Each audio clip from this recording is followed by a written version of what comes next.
Hello everyone, can you hear me? Good evening, ma'am. We can hear you. Good Good evening, ma'am. evening. Good evening. So how is everyone doing? Good, ma'am. Good? Good Great? evening, ma'am. Good Yes. evening, girls. Yes, ma'am. So how was the week been? Fine, ma'am. Fine, not great.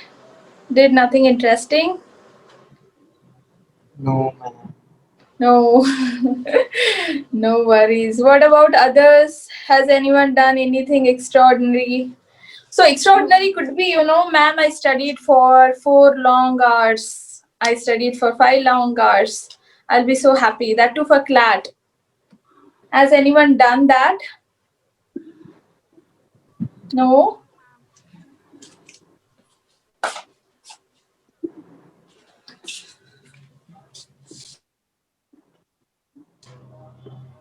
Even if one person will say, na, I have done that, others will automatically start studying because you are giving a competition to the whole class. Ma'am, I tried reading law-related books. That's like my boy, Raghu. Yes, See? ma'am. See, Raghu is doing. What about others? Okay, ma'am, we'll do Trying it to. next time. We'll try. Anurag, what you did? Yes, ma'am. We'll try it. Ma'am, I was reading newspaper. Great. For how many long hours you read? 1.5 hour. Great, not bad. Because newspaper, I find it extremely boring. So if someone is reading for 1.5 hour, that's huge. Okay, so good work. Okay. Guys, just to because we got some complaints from your parents that you're not sticking to the camera and when the class is going on, you're roaming around. Is that true? Because that's bad. No, No, ma'am. ma'am. Then why your parents No, are ma'am. saying so? Parents cannot lie, right? Not everyone's parents said that. Okay, okay. So, do you think it will be useful if we make video compulsory for everyone or it will be awkward? What do you say?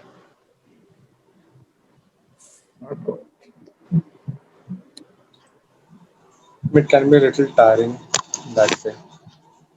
Oh, okay. It will be tiring, that's what you're saying, right? Yes, ma'am. Okay, okay. Adi has a view that, we'll get tired. What about others? Are you okay with it? Ma'am, Or, I think you can ask questions in the between if you think we are concentrating or not concentrating. By that you can check. If you'll yeah. reply, then it's fine. If not, then you can understand. Okay, okay. Because That's a every good time, thing. ma'am, internet connection cannot be bad. It's Even exception for time sometimes, but not every time. Yes. okay, yes, that's a good one. Okay. Dear future What lawyers about here. others? Yeah, Adi, you said something? I was saying that unlike the questions you ask, you can ask them individually, so that will be better. Okay, okay, great. Okay, I'll take that point also into consideration. What about others? Girls, what do you have to say? Samiksha, Vijeta. Ma'am, we'll be more camera conscious kind of. So I think it's better to ask questions in between individually. Okay. Okay, fine. I agree with Ma'am, you. there is I'm no also that problem. kind. Ma'am, there is no Yeah. problem with the camera, but then we have to stick continuously in the camera and we can't change the angle here and there. So that's the problem Oh, in so it's video. you, Samiksha. I think it's you who's roaming around No, while the ma'am. class is going No, on. ma'am. I'm not roaming around, but for relaxing, we have to stretch our arms and for that only I was saying. Ma'am, I don't roam around. Okay, okay. Okay, great. Then, yes, what you guys are saying is true. But when you are answering questions, or when you are presenting something, or when you have doubt, I think that time it will be a good idea. Or otherwise, don't do that. Ki, because I have to ask question and because I have to on my video, so I'll not ask question only. It shouldn't be even that case. right? Right or wrong? Yes, ma'am. Right. Yeah, because I want the class to be interactive, because see, this is a law class, this everything is new for you guys. I understand that sometimes it goes overboard कि क्या सिखा रहे हैं ma'am, समझ में नहीं आ रहा है. That's completely fine because it's law and it's not that easy. Plus the chapter that we are dealing with, the whole India is discussing about the same chapter, right? So obviously it's hard to understand, and that's why we are more focusing on the details, the small details that we can gather about citizenship. Now, to make classes more interesting, I have come up with the debate idea. Okay, so what we will be doing in the next class, I am dividing the class into two. Okay, uh, and the subject is CAA, that is obviously the Constitutional Amendment Act. So what you have to do is you have to make your opinion if you are for the subject or you are against the subject. Okay, now in the group after the class you can discuss what you want to go for, whether you are for the subject or you are against the subject, right? So do that. Let me see what are the points that you are coming up with, and because of this again it will be a good revision for you guys for CAA, right? So let's do that in the next class. Form a group, communicate within yourself that who is going to speak what the other point has points, and what he is or she is going to speak. Okay, and make sure that the points are not repetitive. Okay, so not everyone should be saying same thing again and again. So make one person as a monitor who will be checking that okay, this point is not getting repeated, right? So make sure you do that and you come with excellent debate in the next class. Okay, let me see how much you guys understood, how good you can speak, how well you can defend your point. Am I clear, guys? Yes, ma'am. Yes. Okay, so who is taking the responsibility of this debate?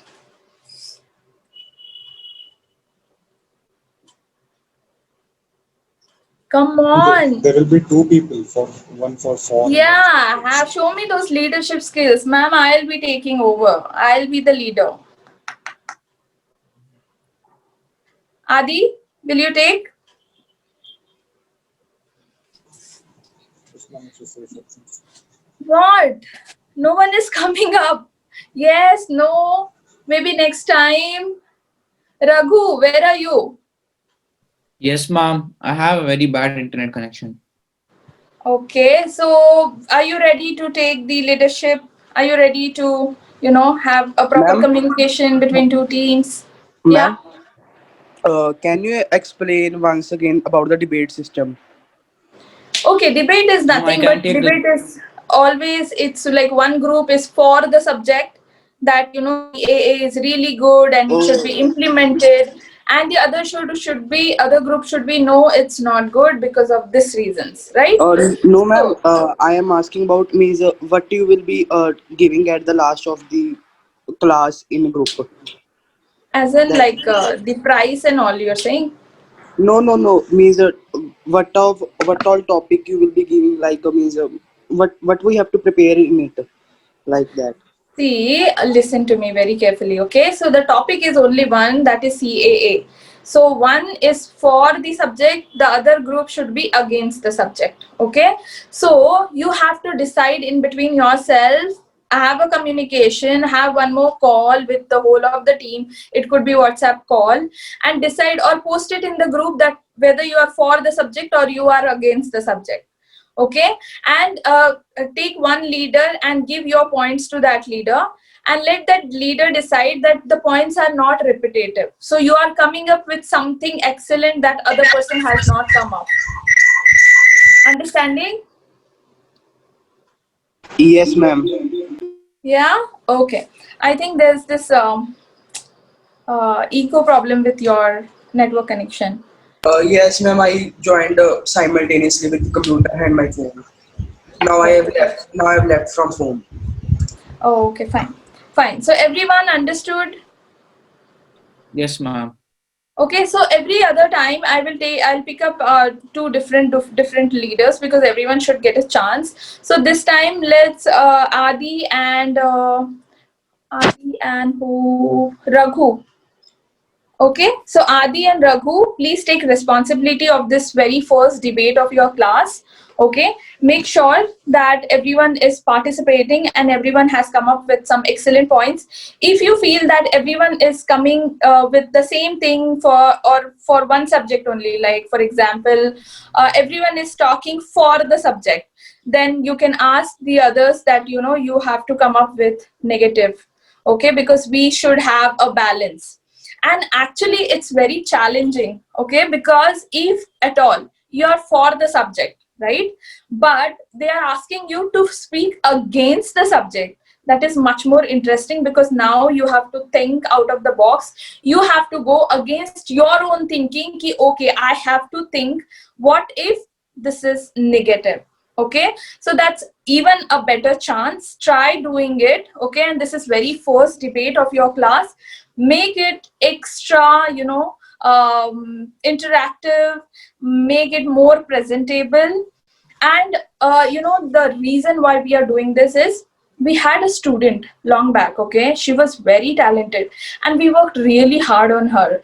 So what happened, she studied well, she was hardworking, and all that were like everything was in her favor. But when she got into NLU, as I have been saying, from the very first day, that the atmosphere of the whole NLUs are so different. It's so hi-fi.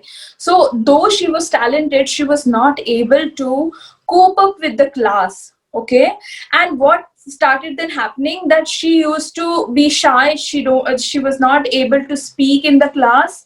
And then within 1.5 months, we got a news from her parents that she want to leave NLU Bangalore.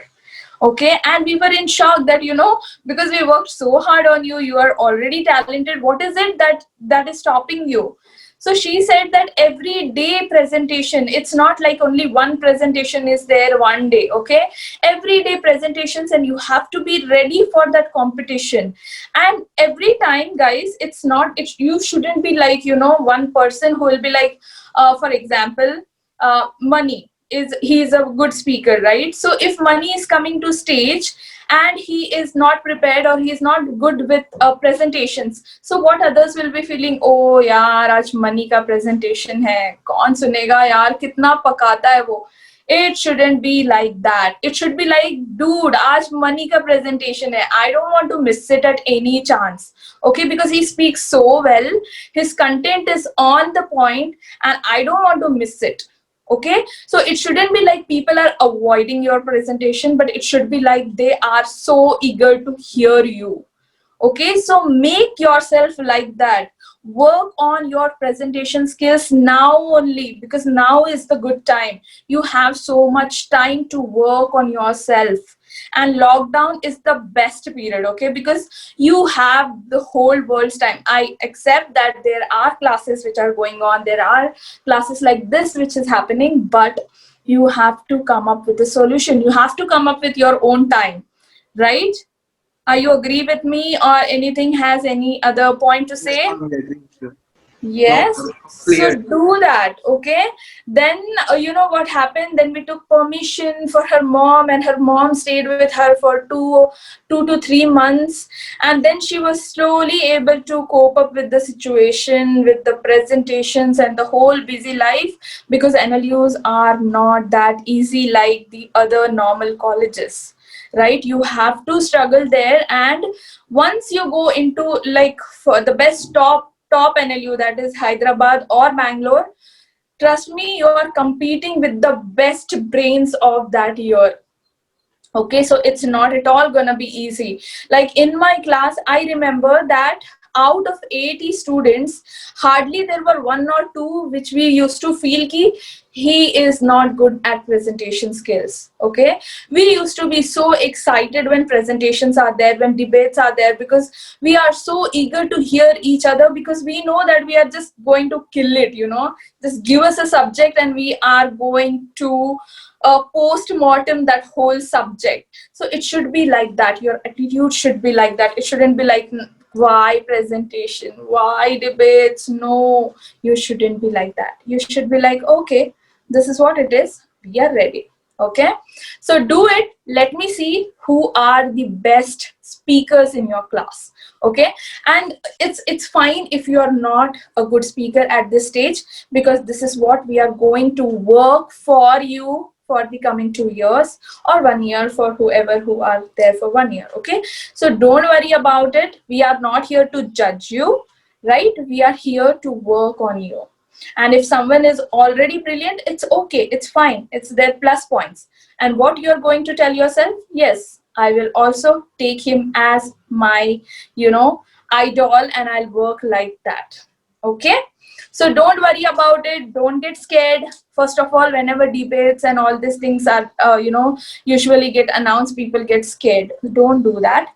And it's like it's not like we used to take it in the class. In the class it is much more difficult, because even to cross those 80 students and reach till stage when your presentation is there, it's difficult. Trust me, I know. Your legs start shaking, and it is very difficult to stand in front of everyone when everyone's eyes is on you. So your legs start trembling and you start shaking, your voice gets shake.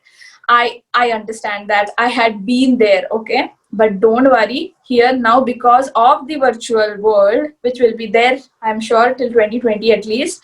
So you are getting enough 4 months now to practice yourself. And once the classes, like not the virtual ones, the actual ones, physical ones will start again, you will be gradually evolving your skill. So today is the right time. Just start thinking about the topic and start how you're going to speak. On YouTube, everything is available. YouTube and Google, just like how to speak, how to crack some subject, how to break an ice. Okay, everything is available. So start watching those videos, and those videos are also very interesting. If one video you find boring, just switch on to other video and try to see if you can take out and try to see if you're liking some speakers. Then note down their name, that okay, this is the speaker I like most, and try to cover his or her videos as many as you can. Okay, so with this, let's move to the topic. And yes, one more query I would like to address here is, many more people are coming to me, students, and they are asking me why I'm teaching citizenship in so detail. Is it in the course? Okay, is it in the syllabus? And if it is not in the syllabus, why I am teaching it? Okay, so guys, see, I understand your concern that it is becoming hard for you to focus for such difficult subject, because you are all kids now. I understand that. But if you give me any site or anyone who is telling that this is the fixed syllabus of CLAT, it is not there. It does not exist. Okay, earlier, yes, we had a syllabus. We had like, okay, these are the 4 subjects from which the questions will come, and we had many like previous question papers from which we can know that okay, these are the topics from where maximum questions has been asked. But now this will be the first batch who will be appearing for the new course. And new course, they haven't given any guideline on the syllabus, because it's all about the current topics. Okay, the current law topics, and that's what we started teaching you. Today, the boiling issue is CAA, and that's why it is important for you guys to understand the background of CAA, the history of CAA, the topic CAA, how it is related to constitution and other laws as well. Because if you have seen the passages that has been given by CLAT, what do you say, the exam setters, so you will get to know that each and everything they have been asking. So for example, if you have seen the paragraph which has been given by CLAT was about impeachment of president, right? So that time, it's, yes, in a way they are giving everything ready in a plate now, because it's all about passage. But in the plate, if grapes have been served to you, what is expected from you to know, not only that what they are giving ready made, but what is the history of grapes, what is the background of grapes, do you know any law which is related with grapes? Are you understanding? Yes, Purvi. Purvi, it's so much disturbance. Can you repeat yourself? No, ma'am, nothing. Okay, so you were unmute, so I thought you have question. Anyone has any question? Ma'am, will you be dividing each and everyone in two groups right now? No, I won't be doing that. That the leaders have to do. So Ma'am, at least you and Raghu has to do it. should we go on? Sorry? Which side should we go on? It's up to you. Like, what is your opinion about it? So after even today's class is about CAA, so you will get enough time to think that what side you want to go for. Okay? Don't worry about it. Okay. Yes. So, shall we move to the class now? All are there here, like mentally, not only physically or on the camera. Shall we start with the class, guys? Ma'am, I have a Yes, ma'am. question. Yes. Yes, Vaibhav? Ma'am, I want to know, ma'am, how to study from the study material which is provided from the institute. Okay, so the thing is, see, this time, what we are going to do is, once we will finish the citizenship, which is given in your syllabus, okay? So once we finish the set of citizenship, what has been given in your paper, we will be taking the passages, okay? So we will be adding, we will be giving in the class, we will be discussing passages, we will even give it as a homework to you guys or as a test to you guys. And then from this year we are starting to collaborate those passages after each chapter. Okay, so next year maybe you will get this kind of notes when one chapter is finishing and you are getting passages out of it. Okay, but because this year no one has a full set, like what is it exactly, that's why we do not have that particular set. But while teaching you, we are going that way of teaching, that once a topic is finished, we will be discussing the passages, and then we will be even giving you test on some passages so that you are thorough with the subject. So for example, your notes which has been provided, you can just open the citizenship. 5 to 11 articles are given there. About Citizenship Act is given, so you can read that. Okay? Okay, ma'am. Thank you. Yeah. Anyone has any other question? And some people came up with the questions like, okay, then if they are asking the latest issues, then we are going to appear after 2 years, then how this will be exactly useful to us? So actually that's a good question, but guys, here you are for solving better passages, because passages is not that something someone will be so thorough, because it is not like the normal English passages which you had in standard 9th or 10th, where you will be just seeing the question. Okay, the question is asking about this answer, and you will be going to the same passage to understand, okay, this is the related answer, so this is coming in one sentence, so this is the answer. It is not like that. Here they want to check your logical reasoning. Okay, they will try to confuse you here that these are the best answers, because all the 4 answers are there which are some way correct, but then you have to choose 2 best ones, and those 2 best ones you will feel that okay, they both are the answers, and out of which also you have to come up with the best one which is the closest fit. Okay, and when we will start teaching passages, you will get to know how difficult it is to even solve a passage, because you will be feeling this is the correct answer. And what happens like this, when passages are there, when everything is ready there, you feel that okay, whatever I gave answers, that are true, but it won't be the case, and there we will be helping you. The maximum passages that you will solve, it will give you the ability to solve it in less number of time. Okay, and for example, if CAA, now the court will the case has already been filed against CAA. I don't know when Supreme Court will sit on it, when it will be coming. So the judgment, obviously, it will be huge, okay? And it is not a small issue that will just stop here in 2020. Obviously, if you would have read the news of Assam, Assamese are saying that, because of COVID, we stopped the riots and everything for a short time, but because now everything is been controlled, we are again starting with our riots and with our strikes. So they are back, they are bang on with the same subject. So it is going to take time when the Supreme Court will come on the decision, what decision they will give. Obviously, even it could go to another board as well. So this subject will be there, right? It won't be like it is CAA is only for this year or next year. It will be a landmark judgments, and landmark judgments are not changing. For example, Maneka Gandhi case, right? It will always be a landmark case. It won't change with the topic. So what they will do now, they will pick up a new topic and they will give you in a passage with Maneka Gandhi's judgment.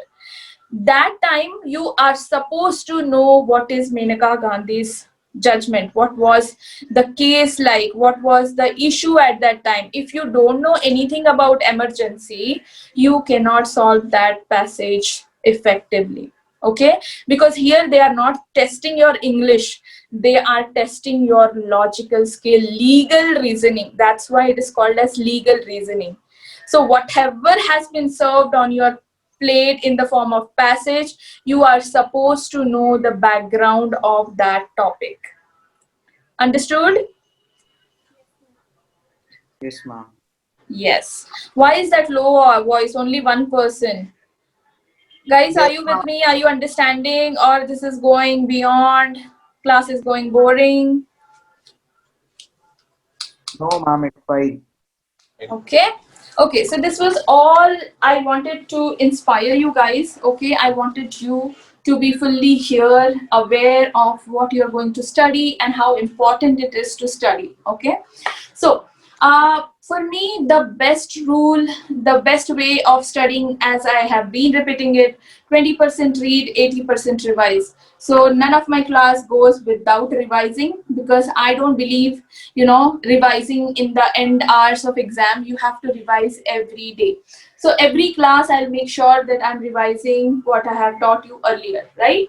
So let's start with Article 5 of Constitution. Who will revise it for me?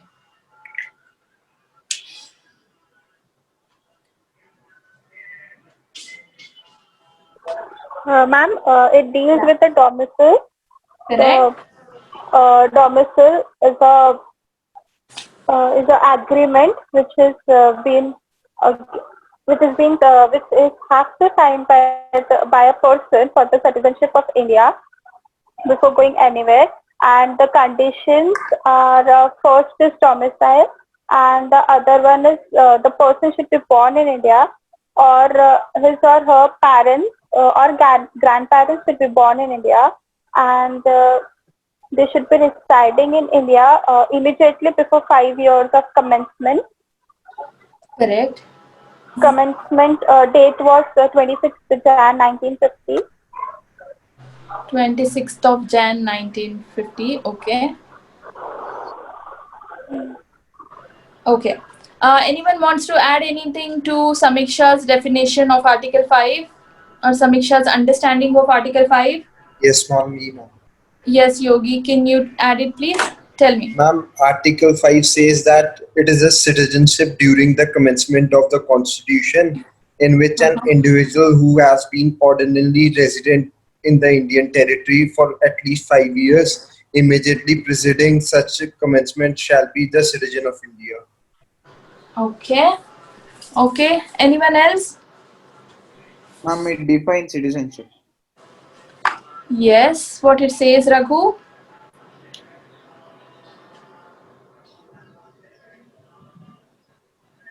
Raghu, can you hear me? Ma'am, I'm not able to hear you, ma'am. It's the internet connection is very unstable. Oh, okay. Is it the same for others, or others are able to hear me? Ma'am. Okay. Okay, so yes, whatever Yogi and Samiksha has said is correct, but let me repeat it. So, for getting a citizenship of India during the commencement of the constitution, which was 26th of Jan 1950, you have to fulfill two conditions. One condition was you have to have domicile in India, right?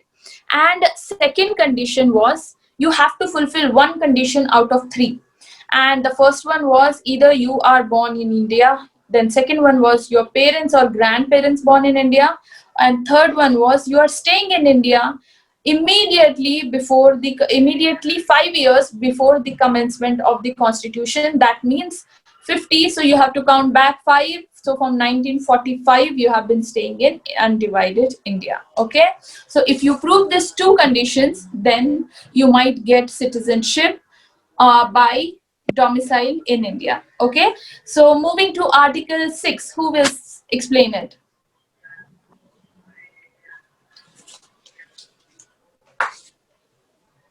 Article 6. Ma'am, can I? Yes, please. Ma'am, the Article 6 states that the a person can get a citizenship who came from Pakistan. Yes. The deadline was the 19th July 1948. Yes. And ma'am, and if before this date, then he has to fulfill these conditions that parents, grandparents would be Indian, Huh. and since he came to India, he or she should not went to any other country. Okay, correct. Ma'am, and after if he means after migrates to India, then he have to fulfill five conditions Correct. that are entering border with the permit system, Yes.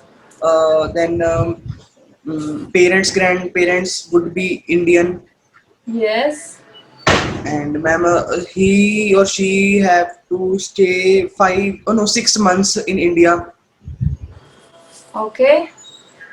and ma'am, And then they have to register themselves uh, under the authority, and that authority should also book them as a citizen of India, India. right? Yes, ma'am. Okay. Anyone wants to add anything to what Sahil has said?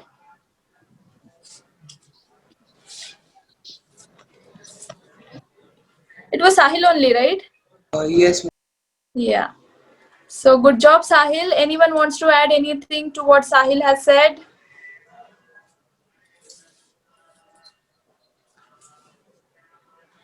Girls, anyone want to say anything except Samiksha because she answered already? Ma'am, can you Vijeta? Yes. Yes, Vijeta.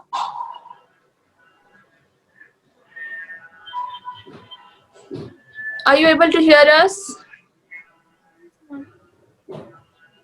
Okay, I'll take it as no, and let me explain you. So Article 6 and Article 7 talks about the migration that happened during the partition, right? So we wanted to give rights and immunities to our citizens, and that's why it was important to know who are our citizens and who are living in India, so who won't be Indian citizens anymore. That's why there were two groups. First was explained in Article 6, where it was explained Atithi Devo Bhava. So what we did, we welcomed them whoever are coming from Pakistan. So there was a cutoff date. Why that cutoff date? 19th July 1948, because from that date we started giving permit system, right? And then we divided the date between before and after. So whoever has come before 19th July 1948, they only have to fulfill two conditions. First is about their birth, their parents' birth or their grandparents' birth. And second one was that since they have come to India, they have been staying in India, they haven't left anywhere. Okay, so there was no confusion. They didn't went back to Pakistan and came again. So that was before. So after 19th July, whoever has come, Okay, so the condition remains same, that either their birth or their parents or their grandparents birth happened in India, or they have entered the system, the Indian border under the permit system, and after that they have been staying for at least 6 months in India, and during the last month of the sixth, they have filed an application to become a citizen of India under the concerned authority, and that concerned authority as well has given or booked them the status of citizen of India. Okay, so this was Article 6. Moving to 7, again the people who moved from India to Pakistan, and here the date was March 1947, right? So what happened here is, we said that whoever wants to go to Pakistan, they can go, and then they will be ceased to call an Indian citizen because they are crossing the borders forever. But then again, we gave a chance that even after March 1947, if you want to come back, you can come back. But again, you have to fulfill the same conditions which has been given and discussed under Article 6. Right? Now 6 and 7 has been discussed. What about Article 8? Who will speak about Article 8? Article 8 speaks about persons of Indian origin. So, because of the tough British rule, they went abroad, and abroad does not include Pakistan. So, after independence, they were asked to come back if they are interested, and with two conditions. That is, the first condition is the same as Article 6, and the second condition is that they have to go to the consumer's office of that country and register themselves as persons of Indian origin or Indian citizens. Correct, and that was such well explained. Good job, Vijeta. I don't have to add anything to it. Neither anyone has to add anything to it. So your answer should be that fiery, okay? So good job. That was Article 8. I'm sure no one has any question on that. Moving to Article 9 and 10. Ma'am, I was actually Ardra. Ardra. What? Ardra. Ardra. Not Oh, Vijeta. Ardra. Why it is showing Vijeta then? Oh, okay, fine. Ardra. That was a good job. Okay. So sorry for the confusion. Good job. And your answer was to the point and very good answer. So moving to Article 10 or 9. Sorry, 9. What is Article 9?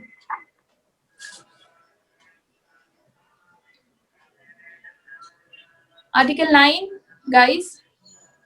Not deemed to be an Indian citizen. So who will be this person who will not deemed to be Indian citizen?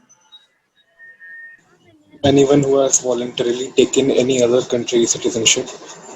Yes, okay, because we have only single citizenship in India. So whoever has taken voluntarily citizenship before this date of commencement, then they are ceased to be Indian citizen. Okay, good answer, Adi. Moving to 10 and 11. Who will talk about 10 and 11?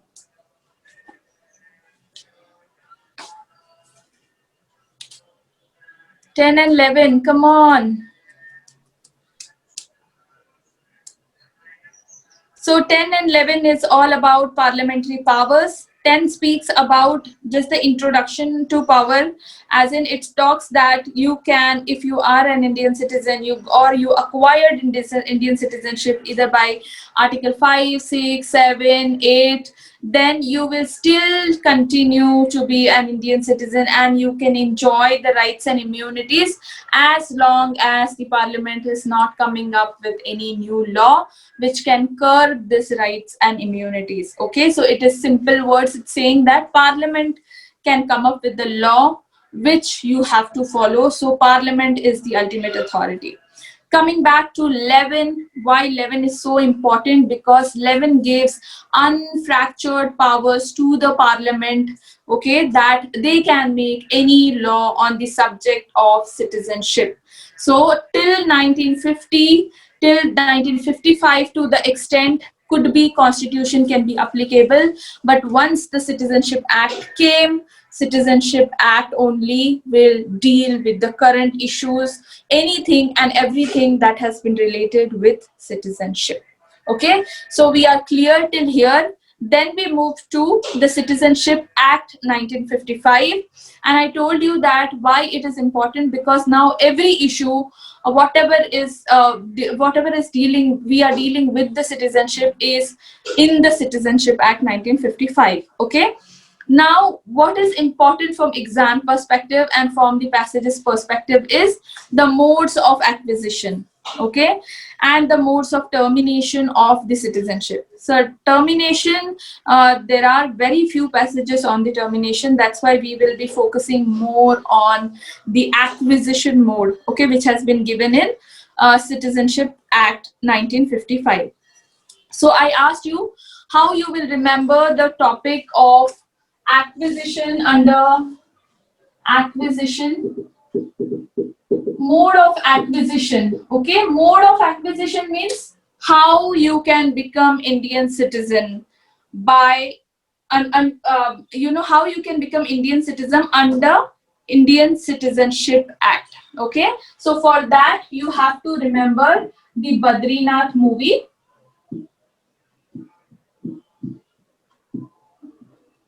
Okay, so how you will remember: B is for birth, D is for descent, R is for registration, I is for what was that? Incorporation of territory. Okay, incorporation of foreign territory, and NAT stands for naturalization. Okay. Ma'am, I think we have discussed it earlier. Yes, we discussed it earlier, but we only discussed the first point, that is birth. Yes, ma'am. Right? Yes. So birth, we have discussed that once, like when the Citizenship Act came into picture, we started giving citizenship like US, right? What is there in US, that whoever takes birth on the land of US, they become US citizen. Doesn't matter from where the parents are coming, right? So when we started giving citizenship, we started following the US one, which was jus soli.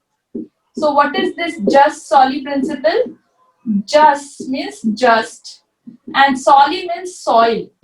So whoever is taking birth on Indian soil, he or she will automatically get the Indian citizenship, right? But later on, we came to know that this is bad because it is increasing the population of India. Plus, there are illegal migrants who are coming in India just because their kids will get Indian citizenship. Okay, so the illegal migrants started increasing in India, and that's why we stopped this from 1st of July 1987. Okay, so what we said, that from 26th Jan 1950, we started giving the citizenship based on birth, but we gave it only till 1st of July 1987. And from 1st of July, we said that no, only taking birth is not enough. Either one parent of the kid should be Indian citizen. Okay, so we started then giving the citizenship based on birth, that either one parent, either mother or father, should be an Indian citizen to get Indian citizenship by birth. Okay, but again, that went on till, what is the date of December? Guys, are you here? December 2003. Yes. 3rd December 2003, right? And what we started from 3rd December 2003, that not one parent becoming Indian citizen is not enough, but we have to look other parent as well. So that other parent shouldn't be illegal migrant. Okay, so if one citizen is a Indian person, okay, but if he is marrying an illegal migrant who's coming from Bangladesh, then that is not acceptable. Okay, so illegal migrants had no place before in all this Badrinath. Okay, so if you are illegal migrant, there was no place in all the acquisition modes that any way you can get Indian citizenship. No, all the roads were blocked for getting Indian citizenship for illegal migrant, because we do not wanted any illegal migrant to come into India and giving birth to their babies who, in future will get Indian citizenship. Okay. And then we stopped it from 3rd December, and we started ki not only if two parents are Indian, no problem at all, the baby will get the Indian citizenship, but if one is Indian and one is illegal, we are not going to accept that. Okay, so that was on birth. Now we will start with the descent. Now everyone knows the meaning of descent, right? We have discussed that during the citizenship when we discussed the constitution articles. Now, based on descent means obviously it is not based on birth. So the baby has taken birth, the Indian origin baby has taken birth in some other land, in some other foreign land, right? So what are the provisions? So earlier, uh, we gave, based on the soil, right? And then we stopped it. So now we are not using the US principle of just solely. So when we are saying decent, I told you that, India has always been a very, what, the man dominated society, right? So always father's side has been given importance over the mother's side, right? So during descent, when the the Citizenship Act came in picture, they said that we will give the Indian babies, citizenship based on descent, if the father of the baby is of Indian origin. Okay, mother has no role. Whether she was Indian or foreigner, that was out of question. So if the father is not Indian and the mother is Indian, the citizenship was not given on the basis of descent. Okay, so this is an important point here to remember, that earlier when we started with the Citizenship Act, decent basis on citizenship based on descent will be given only and only if the father is Indian origin. Mother has no role. Okay, but then it was only till few years, because then we came up with gender neutrality law. Now what is gender neutrality? Gender neutrality as in we are not discriminating amongst men and women. So men and women both will be treated equally, and that's why we will not only be giving citizenship based on descent only if the father is Indian, but now we will also be giving citizenship based on descent even if the mother is of Indian origin. Okay, understood everyone? Ma'am, Yeah. that what is written after registration? It is incorporation of territory. SME ma'am, Yeah. can you please explain decent again, just in a brief? Okay, fine. Let me just give you the dates properly so that it will be easier. Okay. So, citizenship based on descent. Descent as in on your generation cycle, right? If your parents or grandparents, if you haven't taken birth in India, then they will check whether your ancestors or your parents have taken birth in India or not. Okay, that is descent.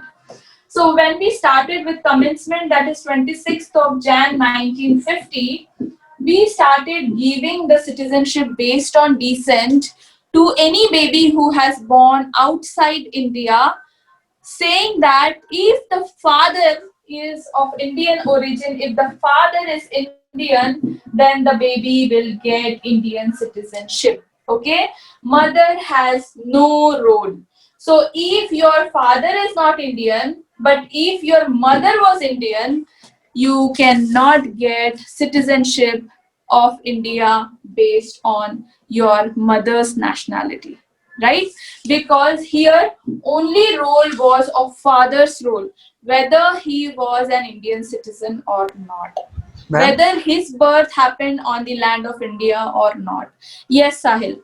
ma'am, like if means a mother's role is not there in the nationality, means Hmm. in Indian citizenship of a Indian baby.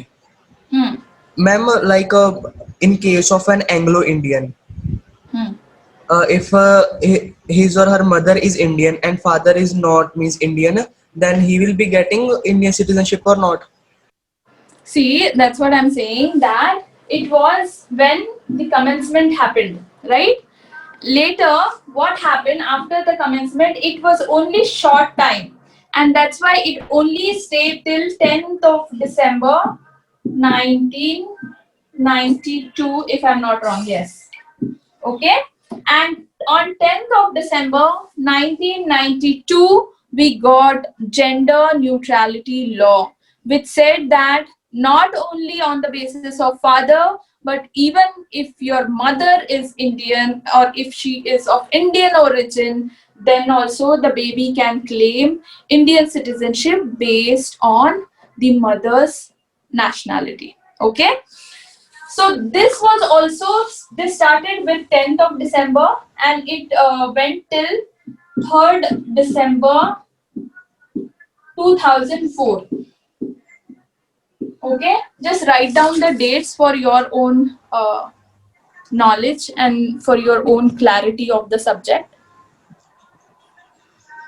So this gender neutrality, it started from 10th of December 1992 and it went till 3rd of December 2004. Now 2004, from 3rd December 2004, again we got a new law. And this law said now, not, this is not enough. So on the basis of descent, just because earlier father is Indian, or later just because your parents are Indian, we will not be giving citizenship based on descent. Now what is needed? What is needed now, that wherever you are staying now, for example, if you are staying in US, okay, and the baby is born in US, so now the baby, it is not enough to get the citizenship to baby on the basis of your nationality. What you have to do, from 3rd December 2004, you have to go to that ambassador's office, the consulate's office, and you have to register your baby as an Indian citizen. And this should happen within 1 year of the birth of the baby. Okay, so if the baby is 2000 born, so within 2001 you have to register that baby with that ambassador's office, and where you have to give it in a writing, a bond which says that your baby doesn't have any other citizenship. Okay, and this is what we are willing to take, the Indian citizenship, and we are aware that in India only single citizenship is there. Okay, so now just to get the baby the citizenship of India on the base of descent, because the baby is not born in India, so now her parents have to do all this circus. They have to go to the consulate office, they have to register the baby, okay, within 1 year of her or his birth, and saying that the baby doesn't have any other citizenship. Okay, so this was based on descent. Anyone now has any issue? Now you understood, Yogi, how the Anglo-Indian baby will get a citizenship? That was Yogi's question, right? Hello. Yes, ma'am. Yeah, now it's clear to you? Yes, ma'am. Okay, okay. Anyone else has any questions on the mode of acquisition of citizenship by descent? Yes, ma'am. What does the gender equality law explains? The one that Yeah. comes. So the gender equality says that earlier we only used to give the citizenship based on the father's citizenship, right? Later they changed it that not only father, but even if mother is from Indian origin, then also the baby can get or can claim Indian citizenship based on mother's citizenship. That is mother's Indian nationality. Even if the father is not Indian, if he is some other country and mother is Indian, and if both the parents are willing to give citizenship of India to the baby, then they can claim on the basis of mother's nationality as well. Understood? Yes, ma'am. Yes. Anyone has any other question? If not, can we go for 5 to 10 minutes break, water break. Okay, guys. Ma'am, ma'am, Yes, who's that? ma'am, Samiksha. Yes, uh, ma'am, can you please repeat the first one? the birth one, And the first yeah, one. yes, ma'am, and also the meaning of that mode of acquisition. Okay, mode of acquisition. It means modes like the different ways of acquisition of acquisition is acquiring something. Okay, so for example, you want to learn driving. Okay, so it will be like, okay, the modes of driving is this. You can be either left-handed, you can be either like right-hand driver or something like that. Okay, so it will be modes of driving. So similarly here is modes of acquisition. What are the various ways? Modes means various ways of acquiring citizenship. Okay, so these 5 ways are given here. First of all is birth. So if you are taking birth on in the on the land of India, you used to get automatic citizenship of India, right? How we have seen in movies in USA, right? Because people stay there and people forcibly gives birth to their kids there because they will ultimately be US citizen. Why? Because US follows the principle of just soli.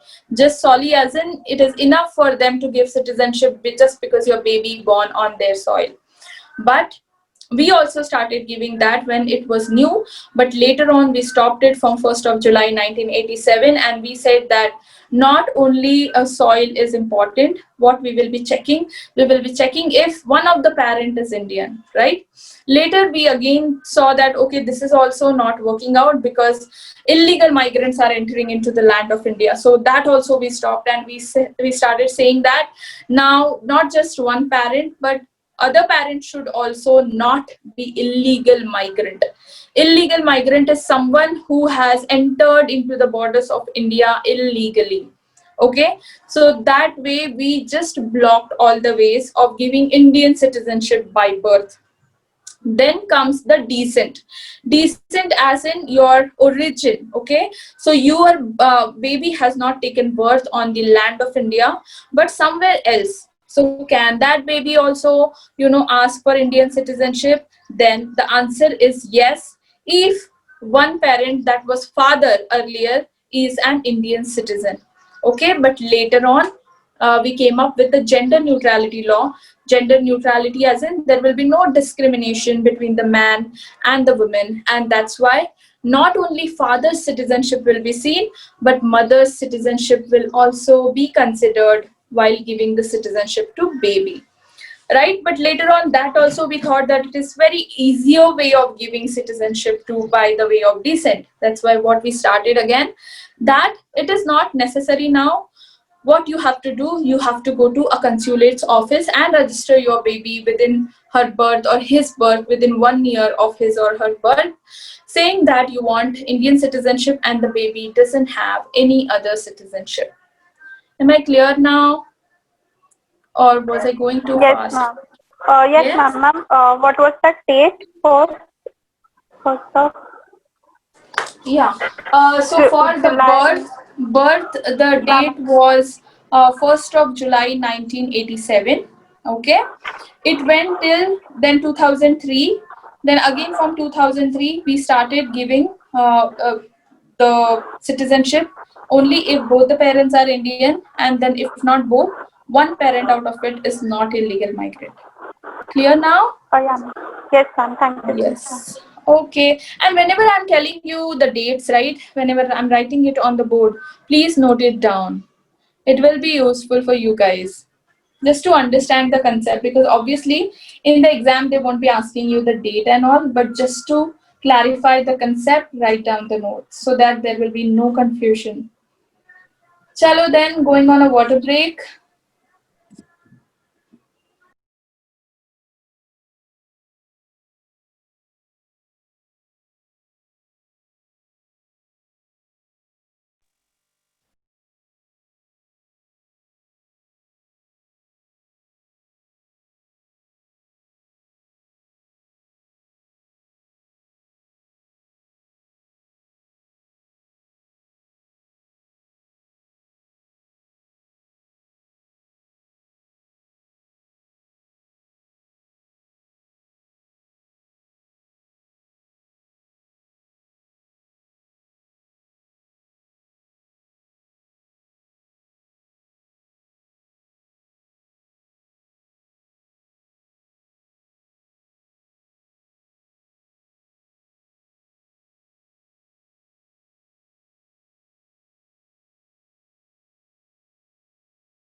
Are you guys back?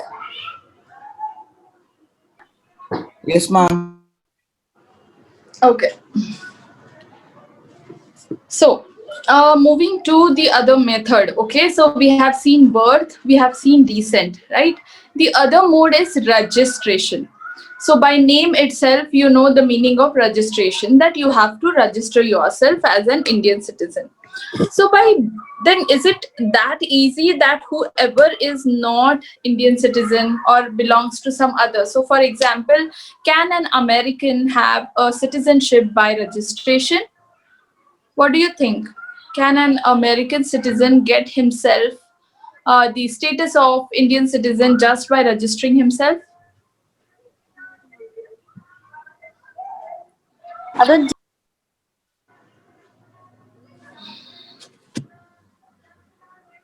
Anyone has any answer or just a wild guess No, that could ma'am. be? No, ma'am. Okay.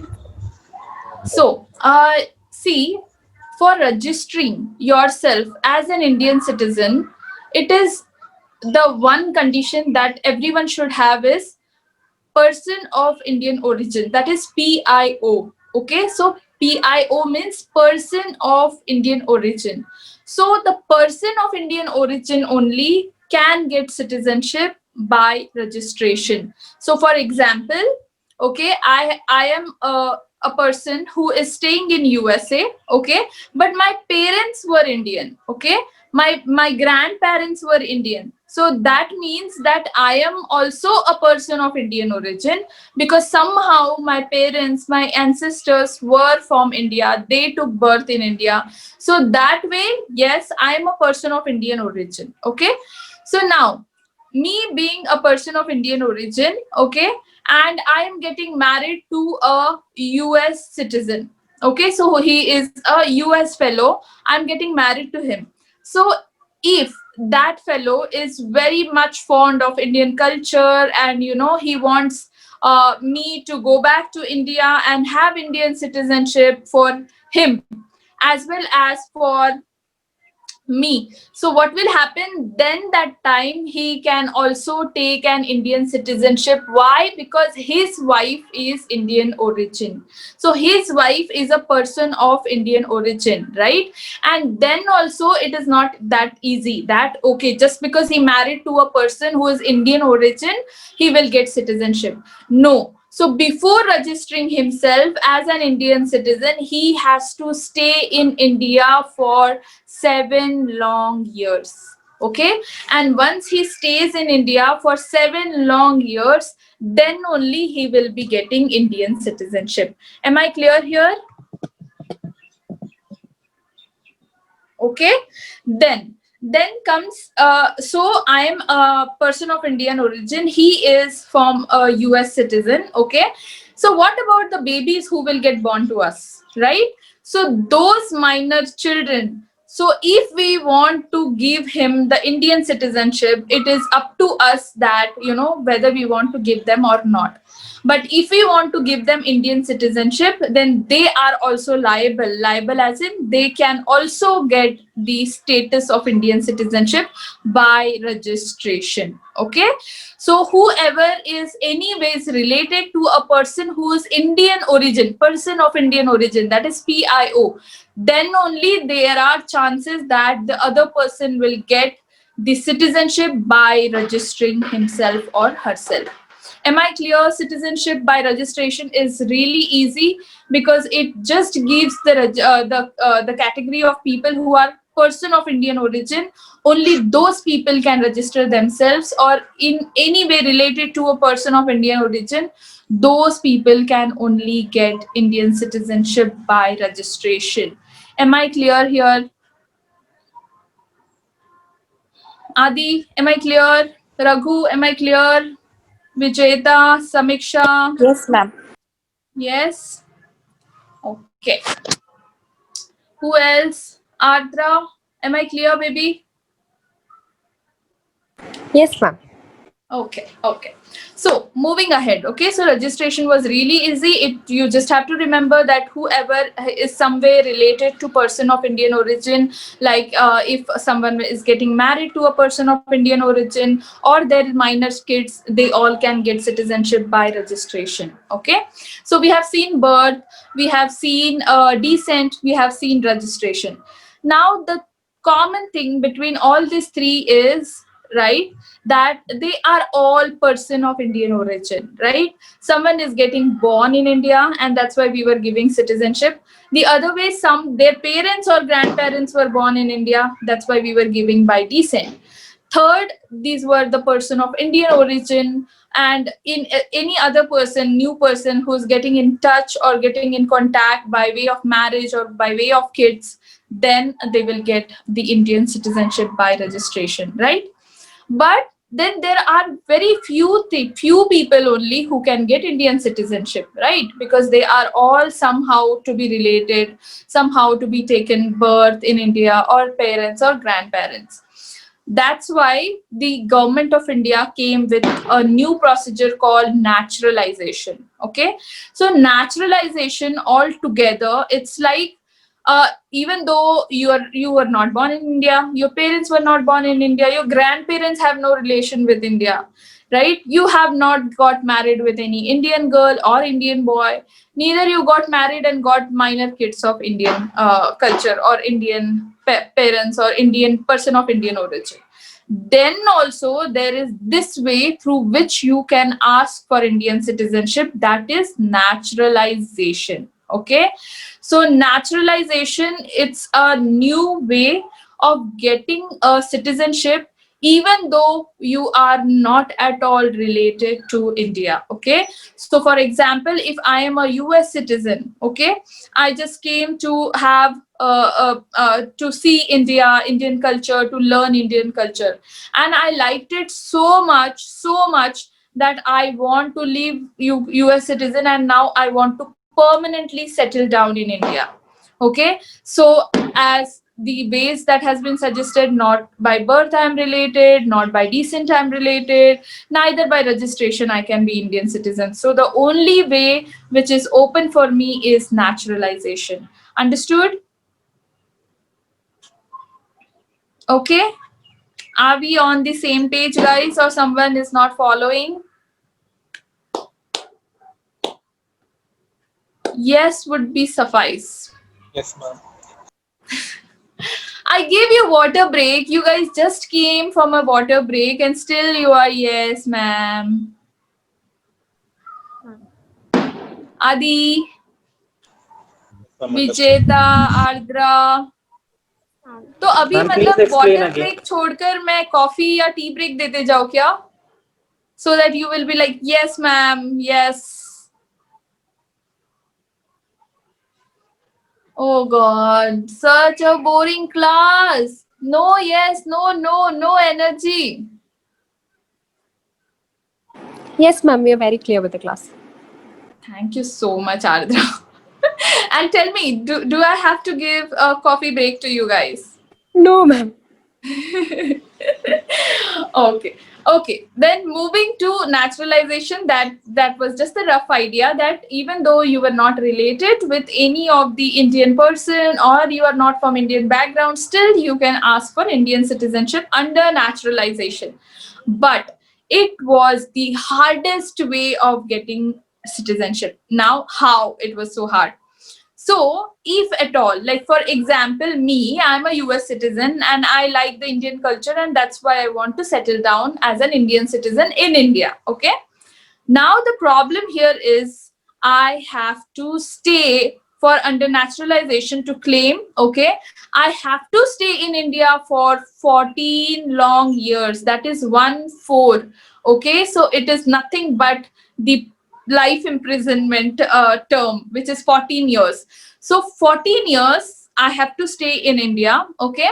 And out of this 14 years, because obviously I'm not an Indian citizen, how can I stay for such long duration in India, right? I have to go somewhere because I'm not a citizen.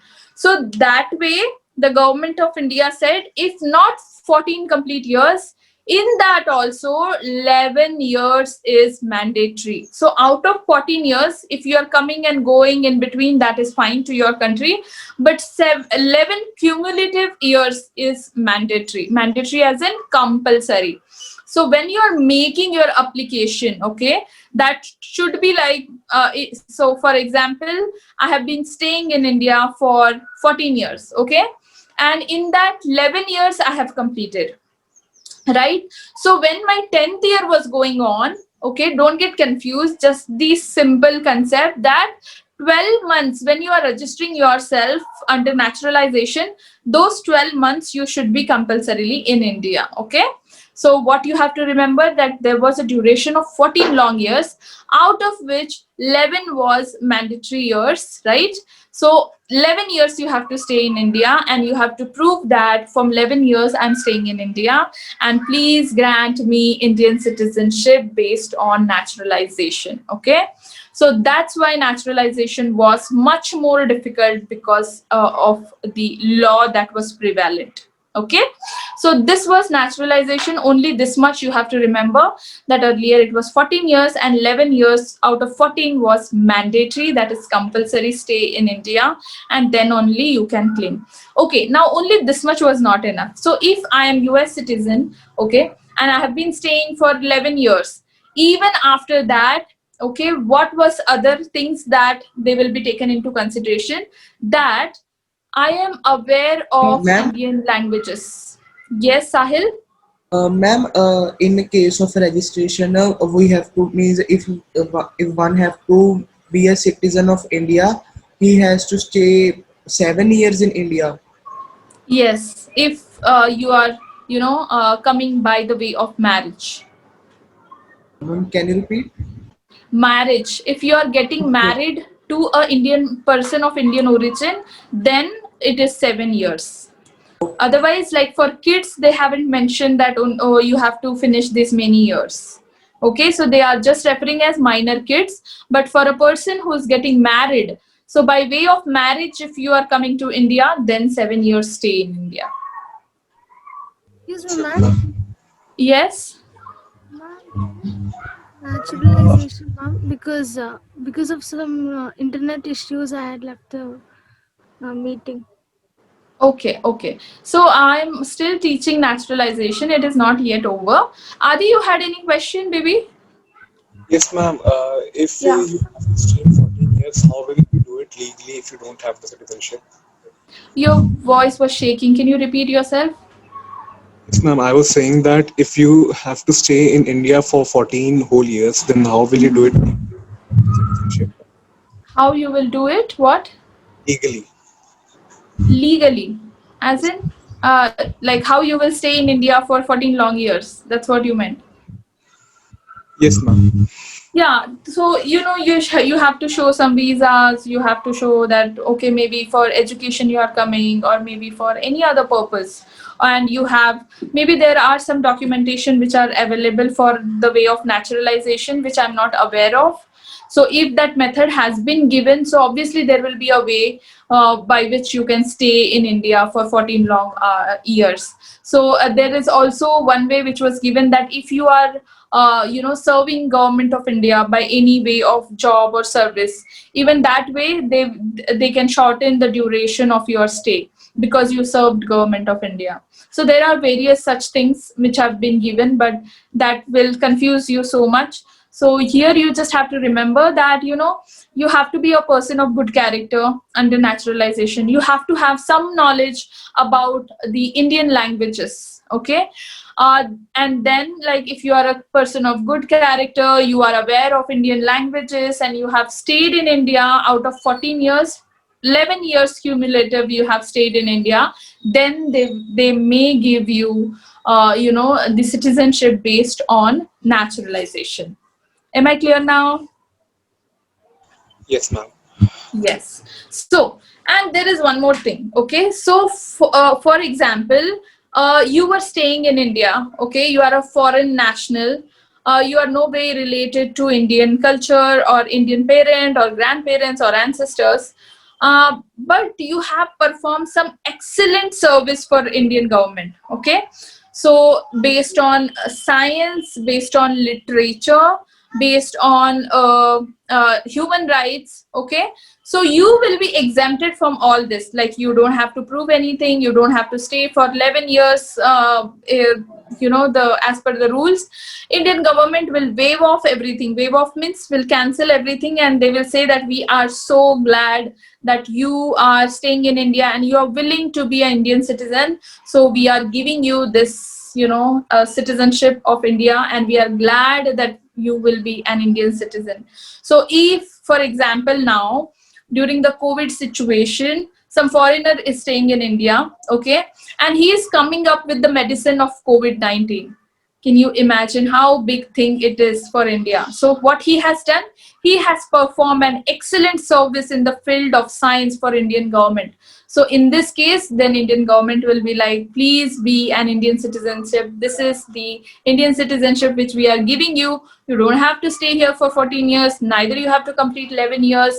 Neither you have to be aware of any languages which we are asking for other people who are coming through naturalization, nor good character. That is enough that you have come up and you have given such great service to India. Okay, so what are these criteria? This criteria is how I remember it. I'll tell you.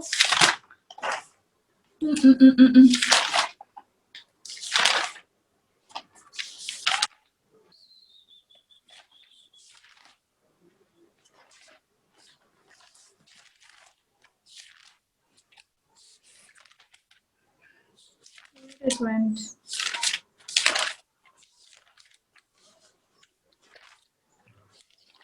Excuse me, guys. I'm not getting that information. Yes. Okay. So how I remember it is SAP. Okay. Then LIPE and HR. So what does it mean? Science, art, and philosophy. Okay. So if someone is providing excellent service in science, art, philosophy, literature, peace, and human rights. So literature, peace, you can remember it as LP, SAP, LP, HR. Okay, SAP, LP, and HR. SAP means science, art, and philosophy. LP means literature and peace, and HR means human rights. Am I clear with this naturalization process? Am I clear Ma'am, or not? Yes, Samiksha? ma'am, can you please repeat the conditions? Actually, my network wasn't proper. Okay, so the conditions are, see, if you want to achieve, get a citizenship by naturalization, you have to be a person of good character. Okay, you have to have knowledge about the Indian languages. Okay, then you have to stay in India for 14 years, out of which 11 cumulative years is compulsory. Okay, and Indian government can waive off all these conditions, waive off as in excused you from all this, fulfilling all these conditions, if you have given excellent service to government of India in SAP, LP, or HR. So SAP is science, art, and literature. LP is what is it? Peace and LP, literature and peace, and HR is human rights. Excuse me. Now, are you clear with it, Samiksha? Yes, ma'am. Ma'am, I have a doubt. Ma'am, if a person is from outer, means he's from foreign countries, and if he wants to stay in India for 11 years, so how he will stay? Since he can't buy a house here, or he can't rent, he can't stay on rent also, and in hotels also. So where will he stay in India for 11 years? That's a good question, but we are not considering all that. Okay, that is his problem, that if he wants to stay and where he will stay and all that.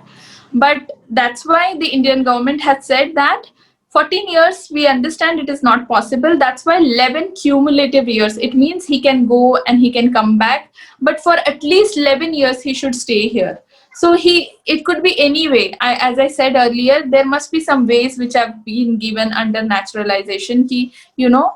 Maybe he's performing some service, some job, by way of extending legally his visa for that particular job. So obviously he can do it, and people give rent to foreigners. That's not a problem at all. He can stay on rent, and they are anyways for them. Staying in India is much more cheaper than staying in their country. So as I said to you earlier stories, right? When we were staying with this US kids, when I was in Nalsar, and we met for 1 month. So that time it was so easy for them. They were like, okay, we will take all your expenses. That's not a problem for us, because Indian currency as compared to US currency is much more lesser. So that's not a problem at all. Okay, understood? Okay, ma'am.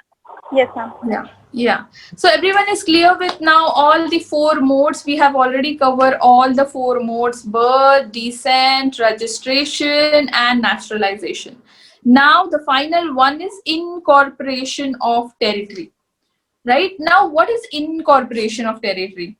So incorporation of territory is nothing but if India after independence, that is now 15th August 1947. So after this date, when we got independence, so few parts of India, for example, Sikkim, for example, Puducherry. Okay, so Puducherry was not part of India before 15th of August 1947. It later became, after independence, later, much more later, Sikkim and Puducherry became part of India, right? So if we are incorporating some new territory, right? If we are incorporating ki now this portion will come under India. Okay, so obviously to that group of people we have to give citizenship, right? So then those members will become automatically the part of India, and the people who are staying on that territory will be Indian citizens. Understood now, everyone? It's very simple that if at all, for example, now Nepal is an independent country, right? But in future, if Nepal is saying that, we are less of resources and we want to be a part of India, and then if India is incorporating the territory of Nepal, then we have to give citizenship to all the Nepalis as Indian citizens, right? So whenever now you are seeing this Nepalis who are coming to India and doing their job, they are still Nepalis, right? We are not giving them the status of Indian citizenship. But if India will incorporate, that is grab the territory of Nepal, then we have to give them also the status of Indian citizens. Understood now? Are we clear? Are we on the same page? Yes, ma'am. How they will give the citizenship to them? They have to give, right? Because now it will be called as Indian territory only. So it won't be like now Karnataka is a part of Indian territory. It won't be like that, Karnataka are the different citizens and then other states will be different citizens. They have to give the Kannadigas also the equal status of Indian citizenship, right? Because we are very much part of India, right? So if Telangana would have gone outside the India, right, at that time, then we would have taken back the citizenship of India, because now Telangana is no more part of India. But if Telangana is a different part and we are acquiring the territory of Telangana, then we have to give citizenship of India to all the citizens now who are staying in the Telangana. Understood? Understood or not? Yes, ma'am. Yes, it's as easy as that. If I want to buy a new cloth, right? So now that cloth is in that particular dress is in shop, right?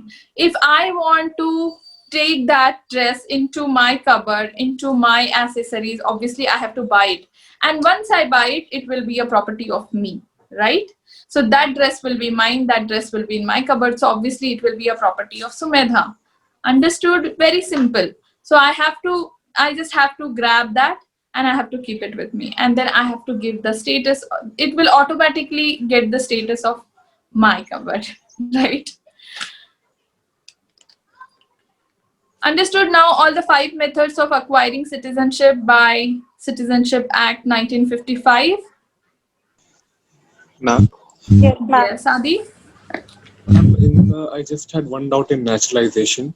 Mhm. In that 14 years, out of which 11 are mandatory, should Mhm. the 11 be like consecutive? Like I have to stay for 11 years without leaving the country? No, it won't be. It is cumulative, like calculatively, like यहाँ एक साल वहाँ एक साल फिर इस साल में यहाँ था. So if you are proving कि from 2004 to 2005 you were in India, then again you left, again you came back. So cumulatively they will just add it, and cumulative it should be 11 years, not consecutive. Okay. Okay, I'll take it as yes because I could hear the disturbance. Yes. Ma'am, ma'am, what will be the proof of their stay?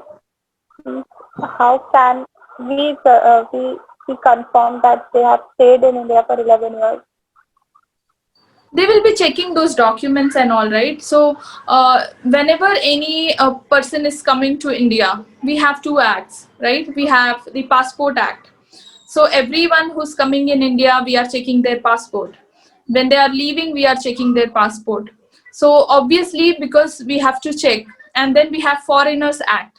So these two acts sees that who is the foreigner who's coming to India and for how much time he's staying in India.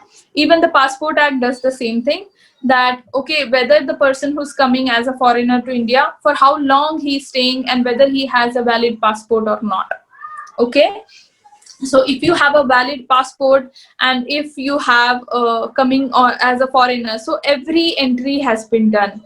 It is not that easy to cross borders, right? So obviously that data will be with us. Okay, ma'am. Okay. Yeah. Any other question? Okay. If not, then we will see what are the three modes that has been given in Citizenship Act by which you can lose the citizenship. Okay.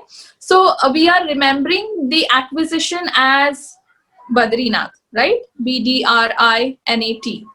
Now you have to remember that this Badrinath was little retarded. That's why we, like, whoever is retired or retarded, we write RTD, right? So this RTD is nothing but renunciation is the first mode of losing the Indian citizenship. Now, what is renunciation? What is the meaning of term renunciation? Can anyone tell me?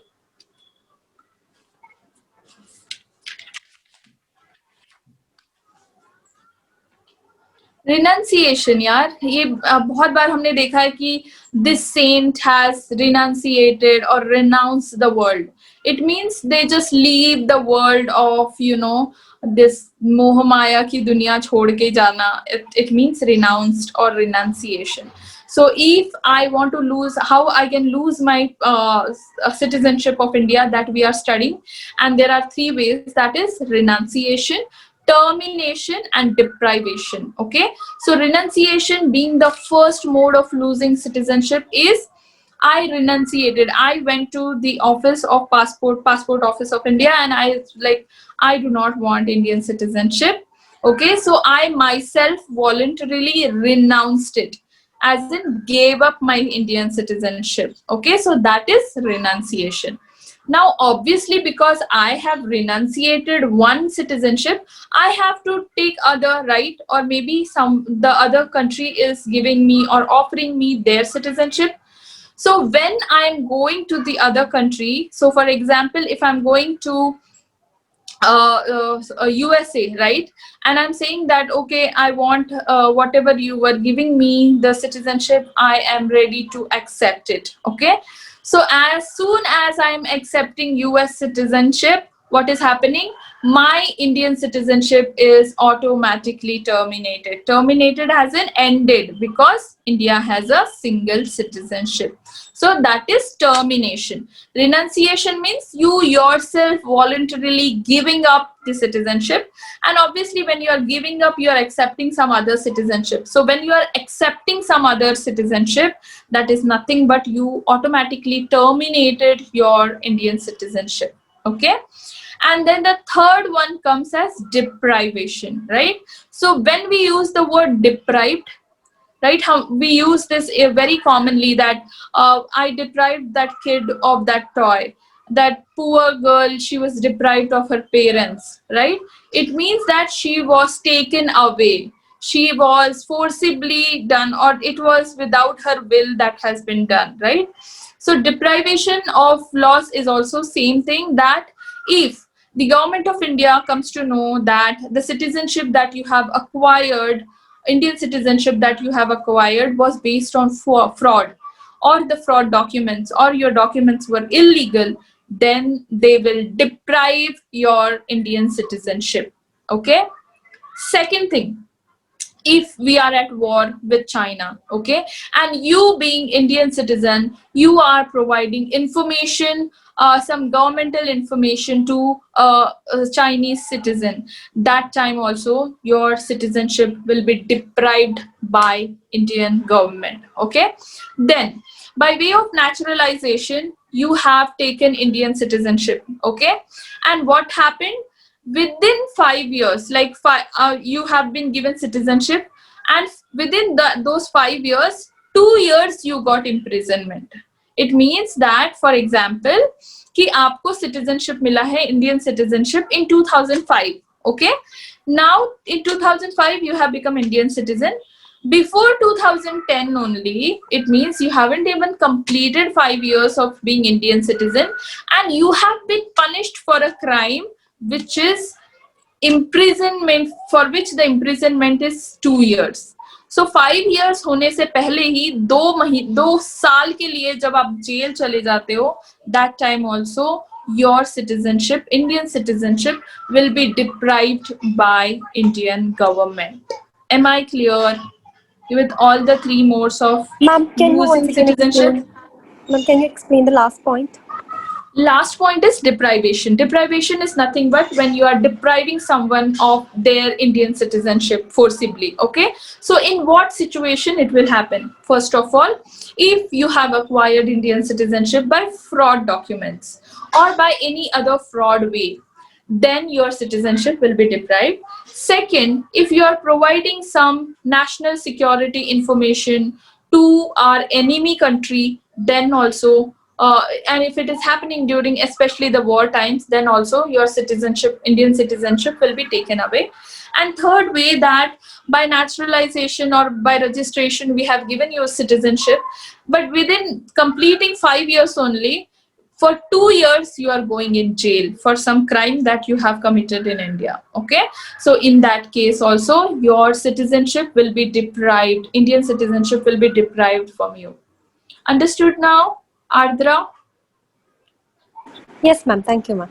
Yeah. Anyone has any difficulty understanding? Can you please repeat that jail point, that third one of deprivation? Third one. Okay. As I said that, you have acquired Indian citizenship with great difficulty, right? So for example, naturalization is such a difficult way of getting citizenship.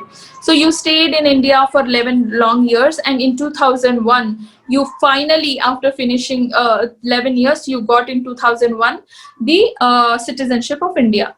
But before you reach to 2006, where you will fulfill your 5 years of being Indian citizen, within that period only आप 2 साल के लिए अंदर चले गए, because you have committed some crime for which you have been imprisoned for 2 years. Understood now, Adi? Yes. Yeah, it is bit technical, but you don't need to worry about it. Just that understand कि आपको citizenship मिला है Indian, और 5 साल भी पूरे नहीं हुए being Indian citizen, और आप उन 5 साल में 2 साल के लिए already जेल में जा चुके हो. Understood? Yes. Excuse me, Yes. ma'am. Yeah, tell me. Is it applicable only for 2 years, or is it like for example, a person is jailed for some months or weeks? So then, will his citizenship be deprived? No. If it is just for a small term, maybe 1 month, 2 month, or even one year, that for that matter, it won't affect his citizenship. But if he is going for 2 years, then only 2 or more years, then only it will be affected. Thank you, ma'am. Okay. Okay, on that note, I'm finishing today's class, and if you have any other doubts, please write it down on the group, and as soon as I get time, I will write back to you. Okay? Chalo then, bye bye, take care. Bye, ma'am. Thank you, ma'am. Bye. Bye.